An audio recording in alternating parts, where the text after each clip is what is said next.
Ba't bilyong-bilyong pondo daw sa Mindanao nung Duterte admin? Bakit?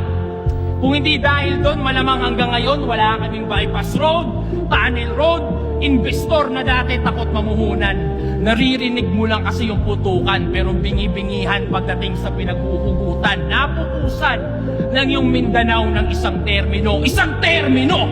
Tingin mo na agad sukdulan? Pangungurakot ba talaga yung ginagagalit mo? O sanay ka lang na kayo yung mas natututukan? Ano? Ayaw mong maging balanse yung bansa pero panay reklamo niya sa akin na bakit yung Mindanao wala masyadong building? Tangina mo! Tinuturing na food basket yun sa atin. Preskong prutas, murang bigas, karamihan doon nang gagaling. Sa bakod namin tinatanim pero nasa mesa nyo yung pagkain. Ano? Dahil ang personal na motibo kung saan na napupunta?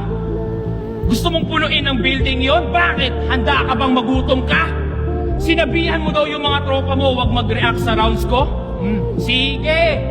Gaga! Maaaring lamangan mo ko sa ingay pero sa isip, asa!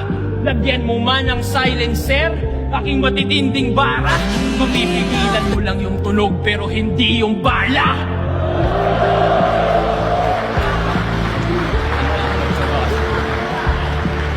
Pero kahit anong pangit ng yung bunganga, wala kang narinig na nilait ko yung politiko mo doon ka sa akin humanga.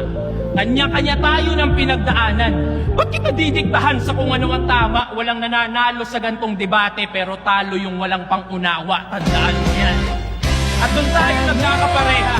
Parehong merong hinaing, pareho din na may reklamo. Pero di sapat yung piling lang edukado. Dapat danas mo yung hirap ng mga tao.